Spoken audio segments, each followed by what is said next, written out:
Our name is ghosts want you dead. When there has been a sickening miasma of heat and dirt, making even breath feel harsh and overbearing, causing the city to feel swallowed in misery and hostile feelings, one can rejoice in a reprieve from this prison of sweat and sadness when a slight dip and breeze of hope comes down upon us like angels. Which is to say, it's been crazy hot with the global climate collapse and all. So 87 with a slight breeze and a heat index of 92 feels like paradise. Hi, I'm Rebecca. And I'm Matthew. Hi, Matthew. Hey. Hey, how's it going? It's pretty okay. It's weird to be recording during the daytime. It is. I kind of like it though. Maybe this could work better for us. Anyhow, the 60th anniversary festival is happening in Los Angeles as we speak. Woohoo. I have been sort of following it on Reddit, some tidbits. Apparently, three of the actors that were supposed to appear did not, so there is some disappointment there. Some naysayer on Reddit said that the event has been total chaos. Total chaos. I think that probably just means it's been busy because they did sell out of tickets. I mean, it So is kind of a big deal. people have confirmed that the Blu-ray has indeed been available for purchase. There has been some news from a panel about the animated series. So I'm just going to skim a Reddit post about that for you now. Okay. Someone says it will be a reboot, not a continuation as initially speculated. Interesting. Barnabas is the main character, so it will start at the Barnabas stuff. They did say that they are in very early stages. They did not commit to a time period in which it's supposed to be taking place. They said they want it to feel out of time, even if it is set in the modern day. Interesting. Modern day Collinwood would be a trip. Get Carolyn on some antipsychotics. You know, they tried it back when, Yeah. was it Jessica Chastain that was Carolyn in the 2004 Yeah, I pilot? think that's who it was, which I love her, but I didn't finish the animated series update. It was pitched as being somewhere between 8 and 10 half-hour episodes for the first series. It will be some old and some new characters. They may not bring over all of the characters from the original show. well, I hope they at least get the old guard. They did say that any of the living original cast that wants to do voice work on it is welcome to. The rough estimate for a release is 3 years from now. Okay. So that is what I predicted, that it's in Yeah. development, so it may or may not happen somewhere 3 to 5 years from now. Well, that's fun though, and something to look forward to. The producer said that the network had two concerns that won't be a problem, which is that all of the women can't just be victim-y damsels in distress like on the original show, Yeah, which that's is not true. A couple of them were villains, but also that it can't be too silly like the 2012 movie that nobody likes. So it sounds like it could be promising, but it's yeah. years away, so who knows? I watch a lot of the dumb streaming shark movies, and boy, is there a dumb one on Shudder Oh, now tell me about called Chum. it. That's And it funny. seems to be a really shitty ripoff of the recent Australian film Dangerous Animals. I described it to Trey as like, it seems like either a Mad TV sketch about bad shark attack movies, or like with the acting and the writing, it was rather like a porn parody of a shark movie, but with zero sex. Well, let's talk about Dark Shadows. Okay. Episode 227, Victoria Winters tells us that the nighttime is evil That the nighttime is the right time for for evil. bite time.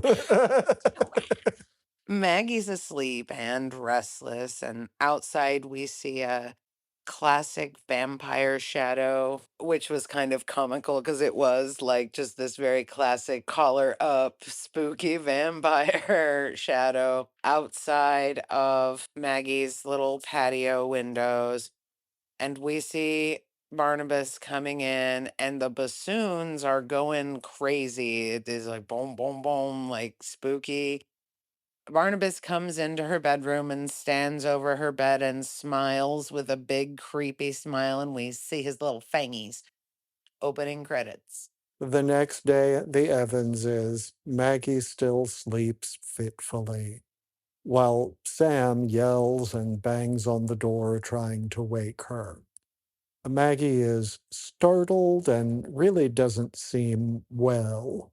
Sam tells her that she overslept by an hour and she's late for work. He's surprised she didn't hear the phone ringing when her job was calling to be like, "Where the fuck are you, Maggie?" She clutches at her face and her voice is warbly and trembling. In her sick confusion, she tries to get up to go to work. She's like, "No, it's fine. I'm going to work." Sam stops her, but she cries out dramatically and clutches her head, then cowers under the covers, lamenting how very cold she is. And he's like, well, no wonder, because you left the patio doors open all night. Also, gee, you look pale. You should just play hooky today altogether. She frantically complains of nightmares and then she struggles to stand. Sam goes to call in to work for her, but she yells at him to stop, like she really wants to go to work. She is uncharacteristically aggressive and angry at Sam, which I I was thought, still like, rah, rah, rah. yeah, me too. I was like, unfortunate circumstances, but it is nice to hear her yelling at him for a change. But However, yeah, sadly, she immediately as soon apologizes. as he yells back, she's like, oh, sorry, daddy. She insists on going to work, saying that she can't spend the day in her bedroom. She won't elaborate, but you can tell from her face and trembly voice that she is afraid to stay in her bedroom. At the restaurant, Maggie is practically slumped over the counter and she's clearly exhausted. She's also wearing a scarf around her neck, which she does not normally do. Her hair is a mess. She's all disheveled. Joe comes in and she tries to serve him coffee but drops the cup in the floor. Then she yells at Joe. She pours him more coffee, but only fills the cup halfway. When he points this out, she tries again, but fills it to overflowing and then some.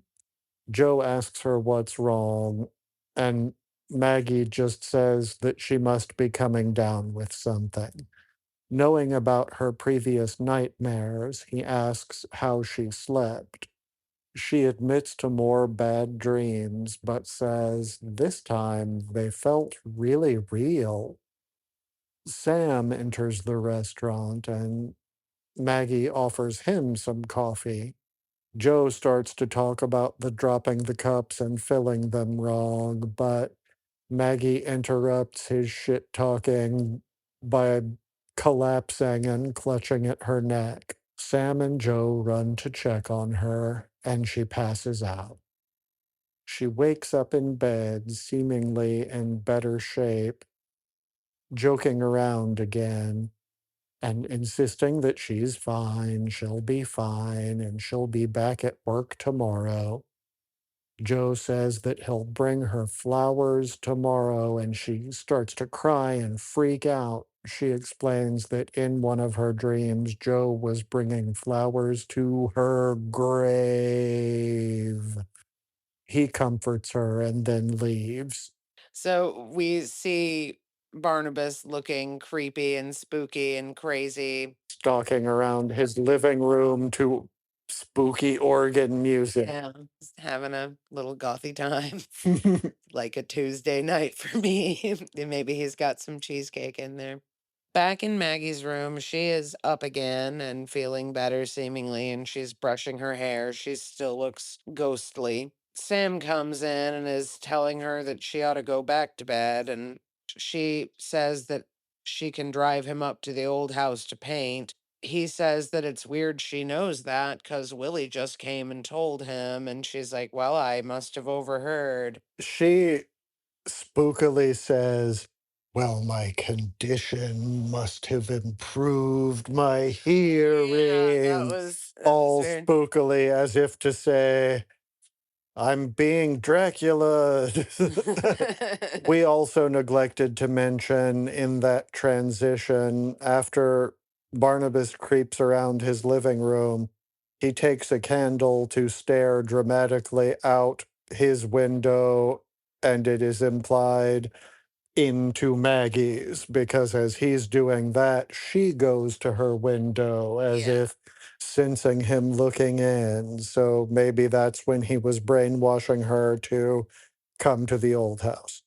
At the old house, Barnabas is lighting candles near the easel, preparing for Sam's arrival. Sam and Maggie arrive. Barnabas gets uncomfortably close to Maggie from behind, like right up on her, and asks her how she's feeling, and she remarks, very well. I have to say they kind of have some hot chemistry, problematic story arc aside. Like I was kind of like, okay, Dracula me. She is pretty flirty with Barnabas now after previously being terrified of him. Which, is the problematic part because hypnotized chemistry is not good chemistry, I suppose. Sam mentions that Maggie hasn't been well, and Barnabas feigns concern and is like, oh, really? What's wrong? And after her symptoms have been described, Barnabas suggests that, well, she probably ought to go home. And she immediately complies. On the way out, Barnabas threateningly tells Maggie to sleep well again. But this time she's into it. She's like, oh, you can bet I will.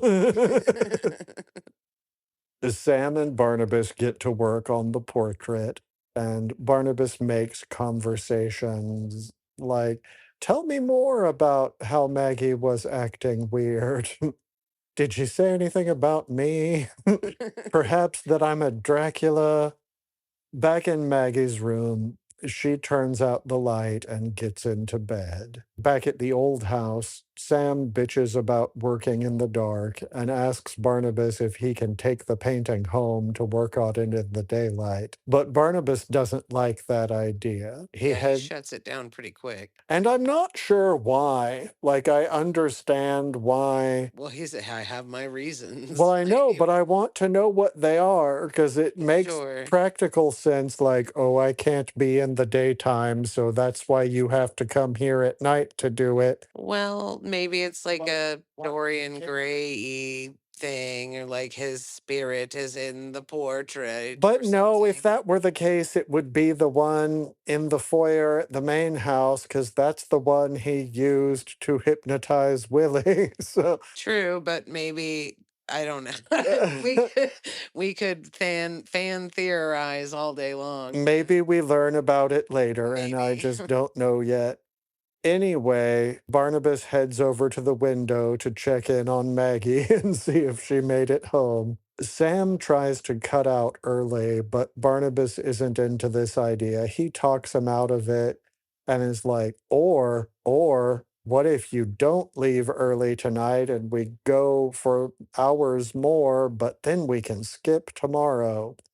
And Sam is like, okay, sure, we'll do that. Sam needs to work on some details and doesn't need Barnabas sitting at the moment. So he says that he needs some fresh air and steps out for a walk. Sam is like, yeah, that's cool. That should be plenty of time for you to go to my house and bite my daughter. Just be back in an hour. Over at the Evanses, the Strings are nervous, and Maggie climbs out of bed and opens up the doors and removes her scarf before returning to bed. Dramatic close up on the open doors before the end credits. Episode 228. Victoria Winters tells us it's morning, but that it's still spooky. Liz and Jerry Maguire are fighting in the drawing room. She's saying that she won't give him a job in the family business, and he is pushing and blackmailing. And she even calls him on it and is like, "You are blackmailing me." And he's like, "Don't use such an ugly word for the exact thing that I am doing." Opening credits. Jerry Maguire wants a PR job, but Liz amusingly says, maybe not in these exact terms, that she is not particularly interested in relating to the public. And I say, amen, sister.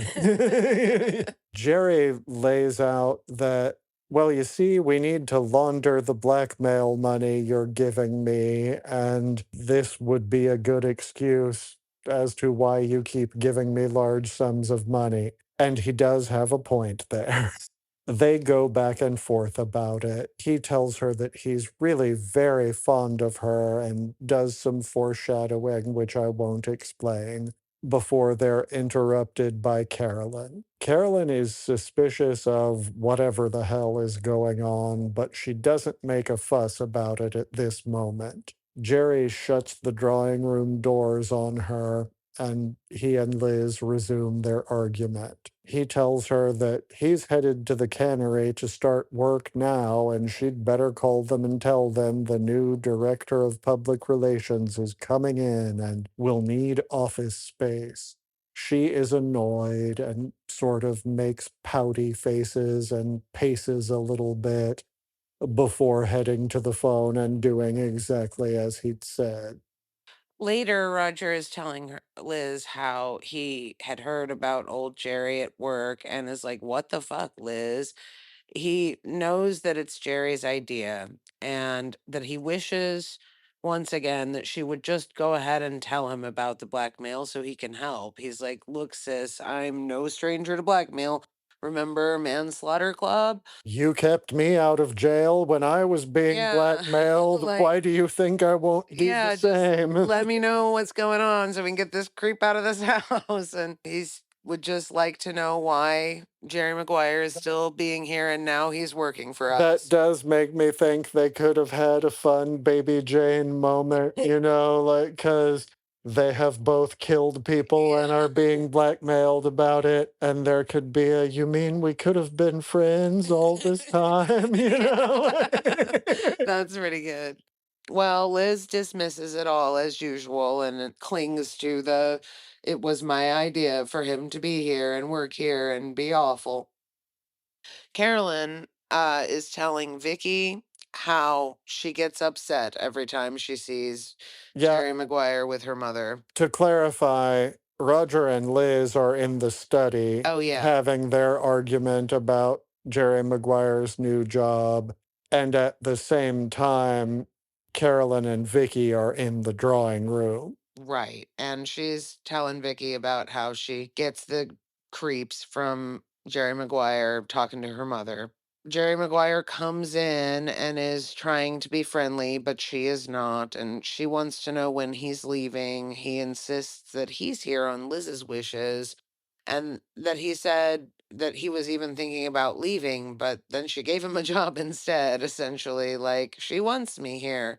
Carolyn doesn't like this or believe it. And she says so. She tells him directly, I don't believe that. He sort of vaguely implies that there is something romantic between he and Liz, and that they were maybe boning before Liz met Carolyn's dad. I didn't catch that. Well, it was there. And Carolyn refers to it in a minute. Oh, I guess I just mentally skimmed over that for some reason when I was taking my notes, but Well, he says something to the effect of, Your mother and I are very good, very close friends. In fact, we were even closer before she met your father." oh, yeah, I missed that line. Jerry leaves after dropping that bomb, and Carolyn is upset, and Vicky tries to comfort her. Now I wonder if that's true or just Jerry Maguire foolery. Well, Did she bone him, you know? It, yeah, it's hard to say because we don't know how she met Paul. Jerry is supposed to be some itinerant sailor slash con man. The explanation of Liz knowing him is that he was friends with Paul. So Right. if she met, I don't know. Yeah, I don't know. I mean, I'm assuming that it's bullshit, but I'm just curious if they ever did. I do think that would add a fun element to it if they were at one time romantically involved. Yeah.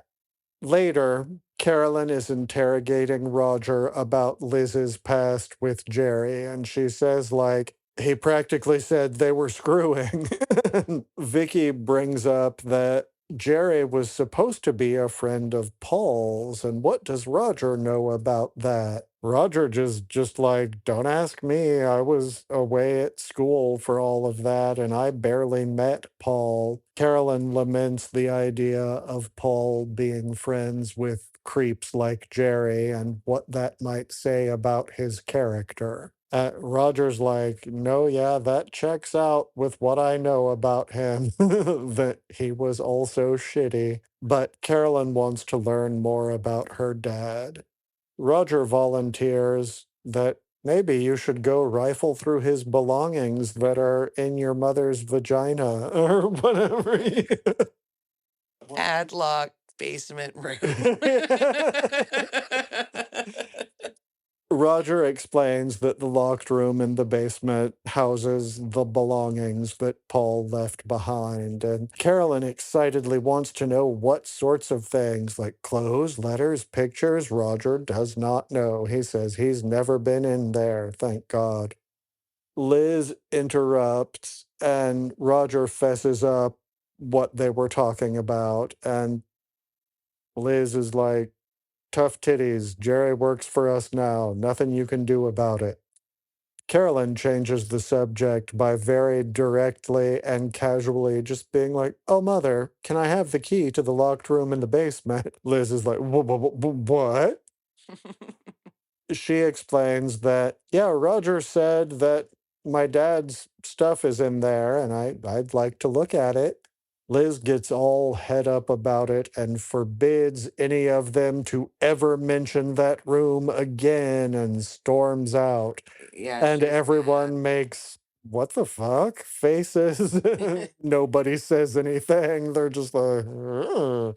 Later, Liz calls Vicky in and apologizes for throwing a fit and also to manipulate her into steering Carolyn away from that room. And not subtly at all. No. It's the exact same method she used when she manipulated Vicky into lying about her creeping around in the basement. She throws a fit at her and then calls her in privately to apologize. Oh, I'm so sorry, Vicky. And by the way, could you help me with this one little thing? It's true. And Vicky says that she understands and that, if Paul's stuff is in there, it would probably be very difficult emotionally for her to have people going through it. And Liz is hilarious because she's Well, like, first, Liz starts out with, "Oh, yeah, that locked room. That there's has absolutely no yeah, significance. There's nothing in there. I don't care about it at all." And then Vicky's like, well, if Paul's things were in there, I could see how that would be very difficult emotionally for you to have people rifling through it. And Liz is hilarious because she's like, oh, yeah, that's absolutely, actually his stuff is in there. And that's why I just can't do it. I'm so, so sad for my dead husband. And then she goes on to use this to get Vicky to let Carolyn go or get Carolyn to let go of the room, and she's just like, "Yes, please, please." And she's begging her to uh dissuade her interest. Then Vicky goes to talk to Carolyn and is trying to do so, but she's in the study. she is also having some weird psychic vibes about the room. So even though she's sort of trying to do what Liz asked her to do, she's also like, I don't know, something about that room Well, makes me feel ghosty and weird. more to it than that. Vicky enters the study and she catches Carolyn snooping around for the key to the locked room. And she tries to talk her out of it, initially just sort of going along with Liz and warning her, like, oh, you don't want to upset your mother. You know, she's very emotional about your father's mysterious disappearance. And Carolyn is just like, shut up and help me look for the key. But Vicky doesn't want to. Then eventually, like you said, Vicky spits out that, I don't know, I kind of think maybe your mom is lying and your dad's stuff isn't in that room. And maybe it's something bad, but I don't know what it could be. Yeah. But then she starts to backpedal, remembering that every time she's had any sort of premonition, it's been dismissed as her imagination, Yeah, and nobody believes they've Vicky. beat it into her at this point. And she's like, never mind. I'm probably just imagining things again. Carolyn tells her not to worry because they're about to find out because she's going to break into that room. Vicky begs her to forget about it, but Carolyn returns to rummaging through the drawers looking for the key before the end credits. Episode 229, Victoria Winters, reminds us that dudes are evil, but especially Barnabas, who is Dracula-ing Maggie. Maggie sleeps in her bed. Sam knocks, calling out repeatedly without getting an answer. So he enters and sort of hovers over the bed, unsure of what to do. He notices the exterior doors have been left open overnight again, so he closes them, then returns to the living room to make a phone call. He calls the restaurant, telling them that Maggie is still sick and won't be in to work. Back in her room, Maggie clutches at her throat as she startles awake and struggles to sit.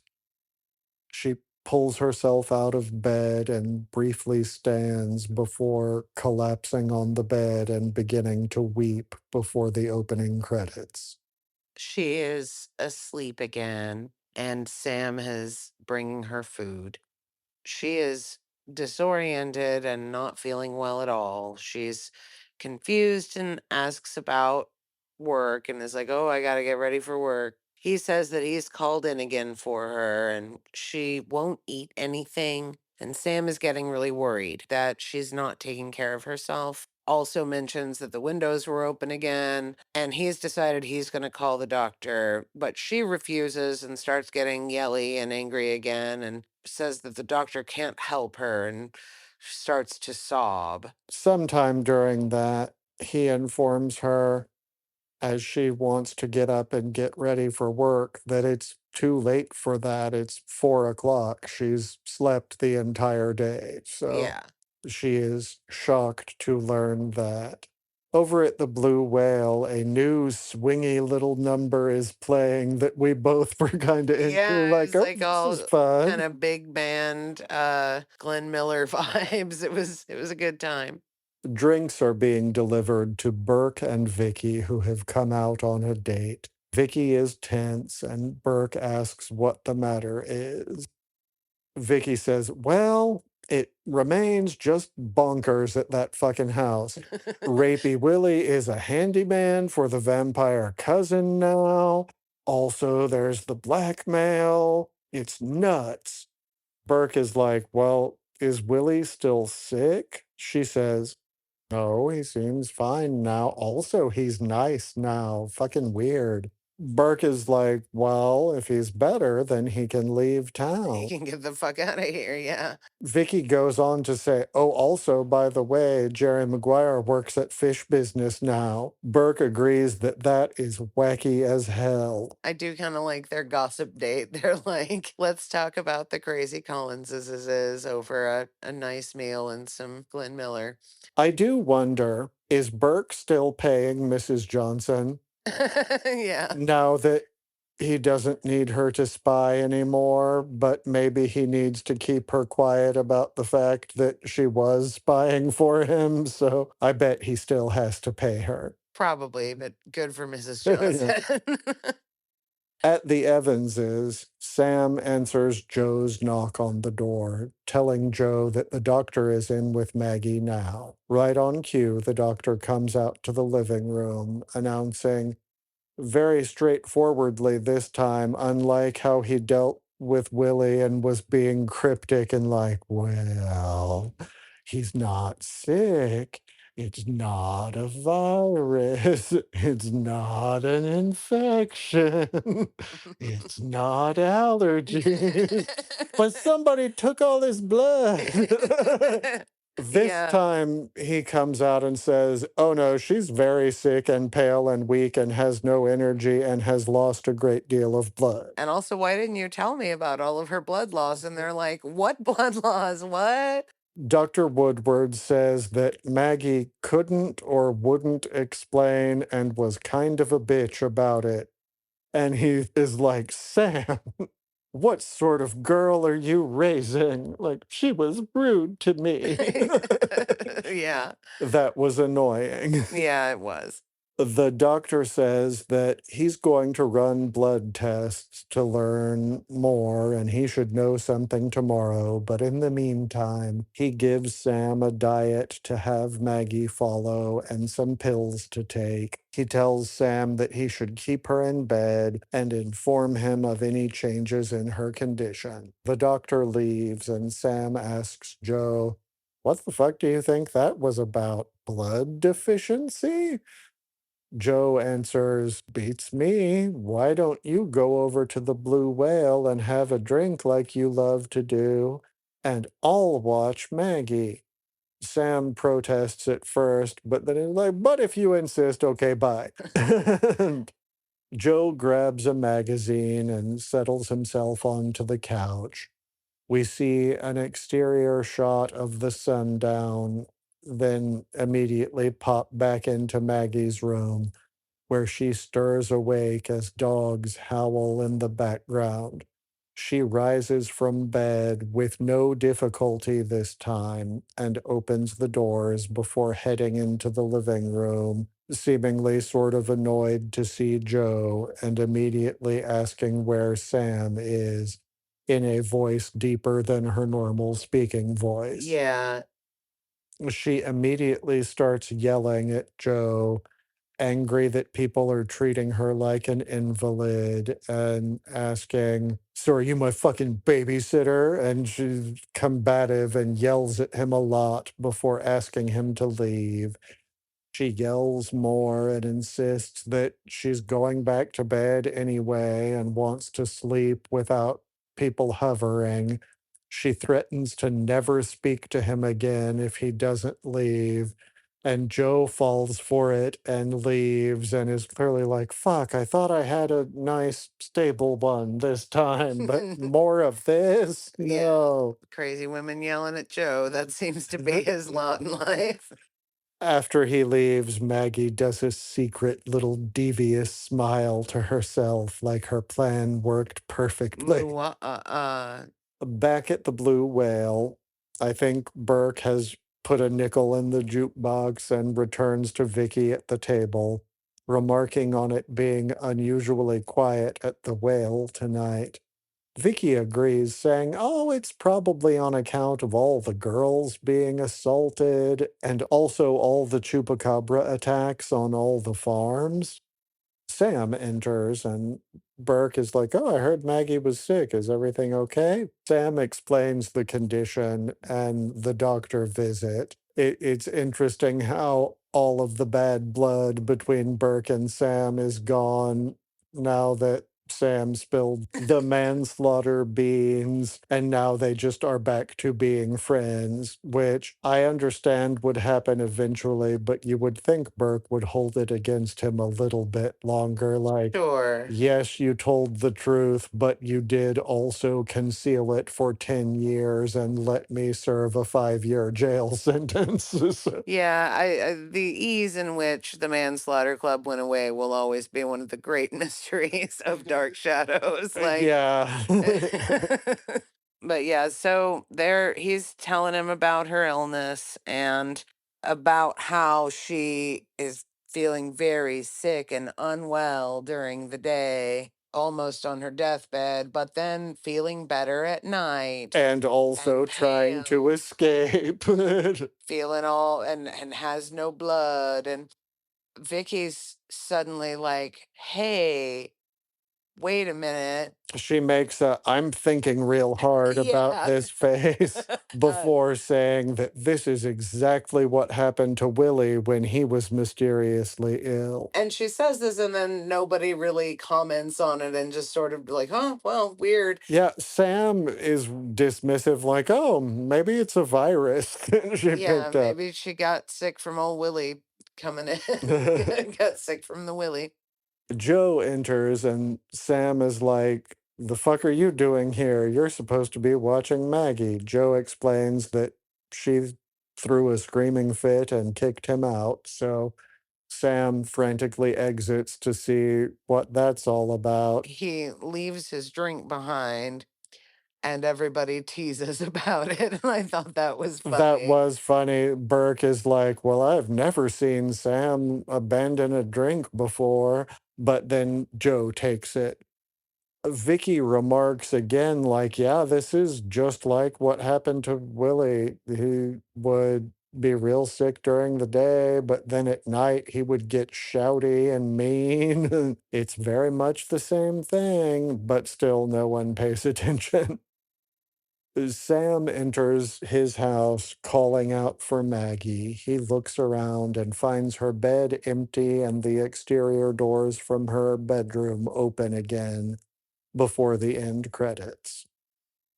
Episode 230, Victoria Winters updates us that nighttime has arrived again, and it's spooky and it's foggy, both literally and figuratively foggy. Like there is fog outside, but also there is fog obscuring the truth about the vampire.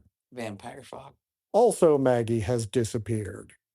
Sam paces the Evanses' living room and starts to light a cigarette, but he's interrupted by Joe, Burke, and Vicky, who are at the door, and all of them followed him home out of concern.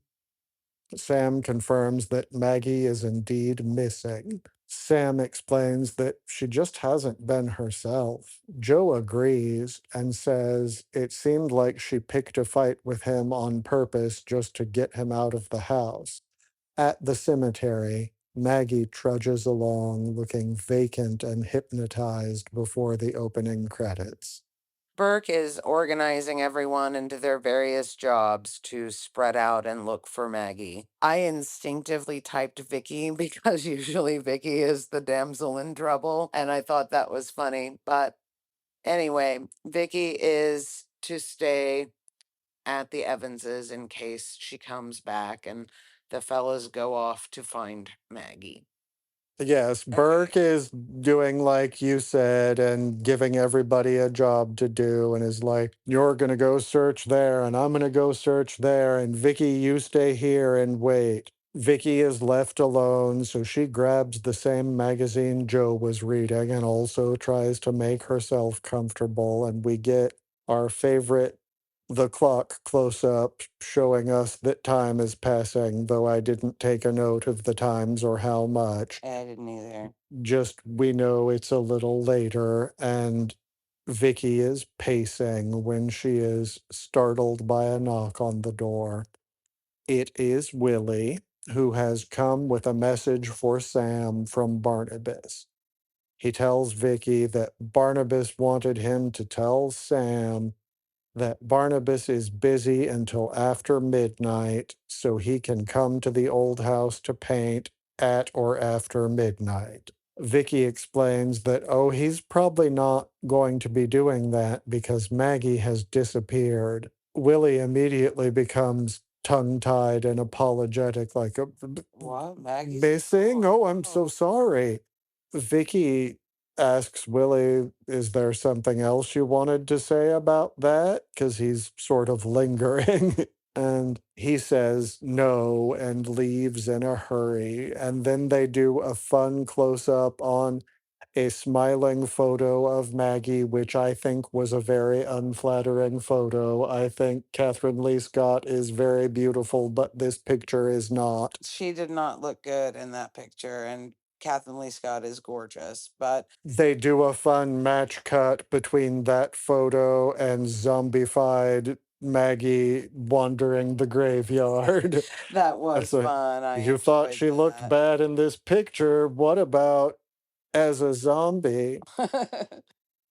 Back at the Evanses, Vicky answers a phone call, and it is a vaguely muffled voice giving instructions on where to find Maggie so that she can be saved. And it's Willie, and he is not disguising his voice very well. It's maybe a touch deeper than normal, but sounds just like Willie, I was but gonna with a say, handkerchief over the phone. yeah, like here's this anonymous tip that is clearly Willie. Like, He tells Vicky that Maggie is at Eagle Hill Cemetery and ends the call. Vicky tries to call the sheriff, but he's out looking for Maggie. Burke enters right on time, so Vicky explains the call, and Burke is like, huh, that's weird. Well, I guess I'd better go to the graveyard just to be sure. Vicky insists that she's going along. He tries to dissuade her, but gives in pretty quickly, and the two of them head out to Eagle Hill Cemetery. at Eagle Hill Cemetery, Maggie is wandering around all hypnotized, and She's not, actually.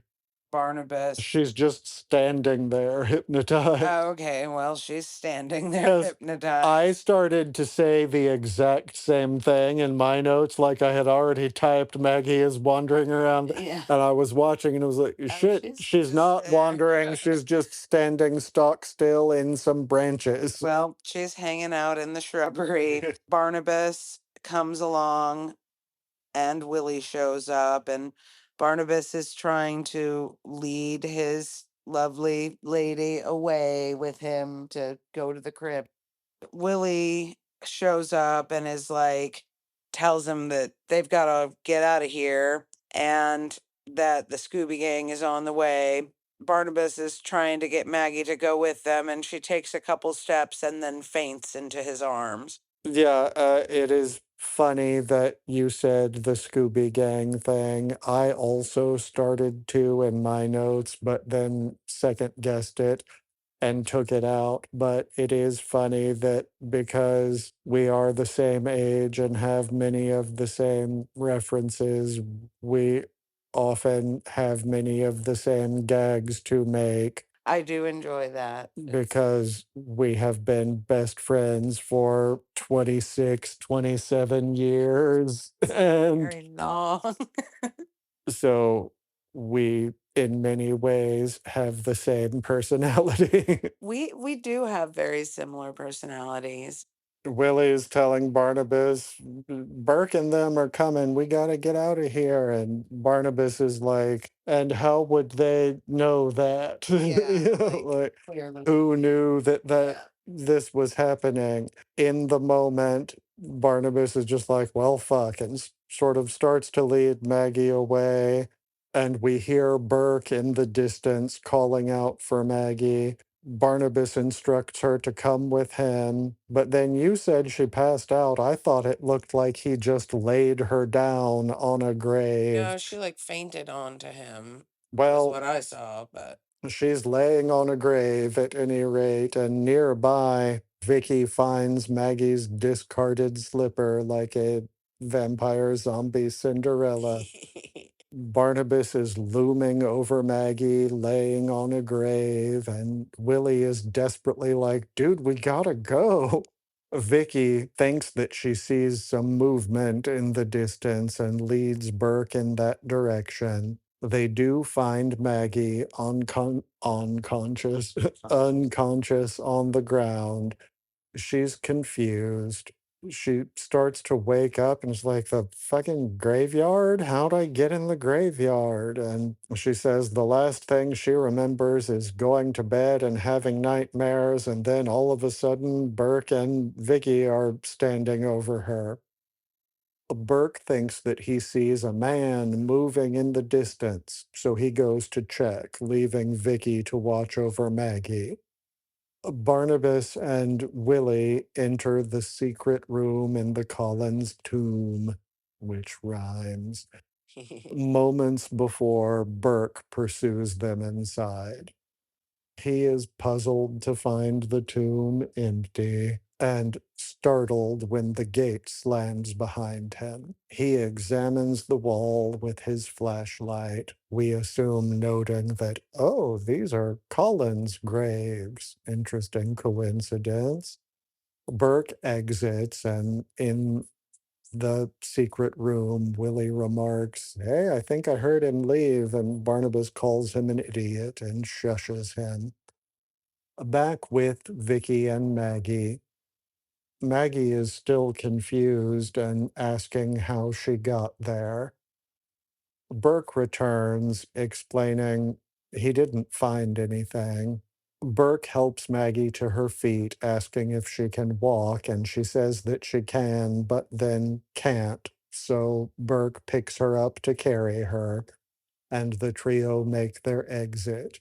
In the secret tomb room, not to be confused with the secret basement room, Barnabas looks pissed.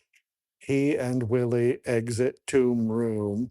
Barnabas is like, Willie, I know you betrayed me and you had to have told them, and now you've got to be punished. So he is going to teach him a lesson, and he slaps him down and then proceeds to beat him with his vampire pimp cane. That is funny. Back at the Evanses is Maggie is on the couch and she is screaming in pain, and they think that maybe her nightgown or maybe she has a scarf again. Something is too tight, so they're trying to loosen it around her neck, and then they notice two little old vampire holes. End credits. Wherever could those have come Right. from? Little fangies. What did you think about those ones? Are we having fun? I'm having fun. It's very like fun, classic vampire abduction, spooky time. And I think Maggie, while maybe going a little ham on occasion, was mostly doing a real good job. I liked Catherine Lee Scott's disoriented, crazy, like just She might have been going a little too hard at it, but I it's her first time playing that sort of thing on sure. this. So I enjoyed it, but I do see like just from a technical standpoint, she got a little over zealous, but it was still fun. Well, I'm enjoying this plot line. I really like Barnabas, and that whole thing is fun, and I'm excited to see where it goes. I am just fatigued by Jerry Maguire and hope that that fizzles out and gets done up relatively soon, although I'm assuming it won't. It is an annoying plot line to me. I just don't like seeing Liz powerless because she is mighty. But yeah, I'm having fun. I'm enjoying it. It is interesting to see Sam forced into the role of concerned parent, since we've only really seen him as emotionally and physically abusive alcoholic parent. Sure. I like Barnabas. I always like when Joe's around. Joe's pretty great. Join our Patreon, patreon.com/ghostswantyoudead for fun bonus content. Follow us on Instagram and Threads and Blue Sky and YouTube and Reddit, and I think that's all the ones we're on. Also at Ghosts Want You Dead. This episode is brought to you by Amy, Austin, and Jacob. Thank you guys very much. Thanks. If you would like to also bring this episode To yourself. to yourself, you can do so by joining our Patreon at ghostwantyourdead at patreon.com. We're hanging up now. We love you.